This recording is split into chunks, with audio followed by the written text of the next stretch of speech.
காலையில் பிரேக்ஃபாஸ்ட் சாப்பிட்டு போகிறப்ப ஒரு அம்மாவை பார்த்தேன் கடையில் உட்காந்துருந்தாங்க. ஆனால் சாப்பாடு இல்லை. நான் சாப்பிட்டுட்டு முடிச்சுட்டு பார்த்தேன் ரொம்ப நேரமாக உட்காந்துருந்தாங்க. சின்ன சாப்பாடு வரலையா, நானும் சுற்றி பார்க்குறேன் யாரும் சர்வ் பண்ணலையா அப்படின்ட்டு. அப்புறம் போயிட்டு பக்கத்தில் போய் உட்காந்து என்ன ஆர்டர் வரலையாம்மான்ட்டு. இல்லைம்மா காசு இல்லை சாப்பிட அப்படின்னு. எனக்கு அவங்கள பார்த்தா என்ன சொல்கிறது, அவங்கள பார்த்தா இல்லாதவங்க மாதிரி தெரியல. இவங்க இந்த ரெஸ்டாரண்ட்டில் உட்காந்துருக்காங்க காசு இல்லைன்றாங்களே அப்படின்னு. அப்போ சரி நான் சொன்னேன், சரி நீங்கள் வேணுன்றதை ஆர்டர் பண்ணுங்க அப்படின்னு. இல்லை பரவாயில்லன்னாங்க. நான் சொன்னேன் இல்லை நீங்கள் ஆர்டர் பண்ணுங்கம்மா அப்படின்ட்டு. அப்போ அங்கே வேலை செய்கிறவங்களை கூப்பிட்டு ஆர்டர் எடுக்க சொன்னேன். அப்புறம் சொன்னாங்க சாப்பாடு சொன்னாங்க, ஆர்டர் கொடுத்தாங்க. அப்புறம் நான் சொன்னேன் நான் கிளம்புறேன். இல்லை என் பக்கத்துலேயே உட்காந்துருங்க அப்படின்னாங்க. சாப்பிட்டுக்கிட்டே அழுகுறாங்க, என்னால் பார்க்க முடியல. சாப்பிட்டுக்கிட்டே அழுகுறாங்க. நான் சொன்னேன் ஏன் அழுகுறீங்க என்ன? இல்லை இவ்வளோ பிள்ளைங்க இருந்து என்ன பண்ணுறது அப்படின்னாங்க. அது ஒரு வார்த்தை தான் சொன்னாங்க, எனக்கு புரிஞ்சிருச்சு. ஏங்க இப்படி இருக்கிறீங்க?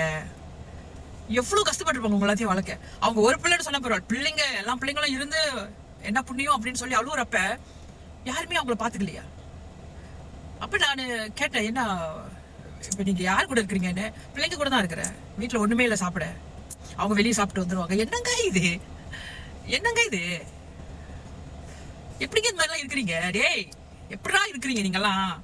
வெளியே யாரோ ஒருத்தவங்க பசிச்சா கூட நம்மளுக்கு மனசு துடிக்குது, ஏதாவது வாங்கி கொடுப்போம். பெத்த அம்மாவை எப்படிடா அந்த மாதிரிலாம் செய்றீங்க நீங்க?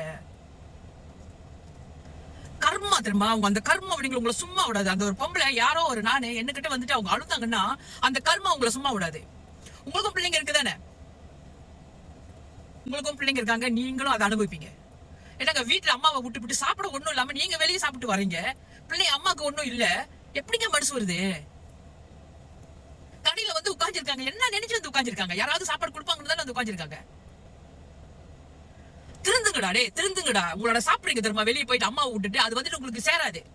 நான் சொல்றேன், அவங்களுடைய கண்ணீர் அந்த சாப்பாட்டுல உழுவுறது எனக்கு மனசு அப்படி கும்பல். எனக்கு அவ்வளோ ஒரு கோபம் தெரியுங்களா? நீங்க சம்பாதிக்கிறது இப்ப இருக்கிற உங்களுடைய இந்த நிலை சந்தோஷமா இருக்கிறீங்களே, அது நிலைக்காதீங்க. நான் சொல்றேன், நிலைக்கவே நிலைக்காது.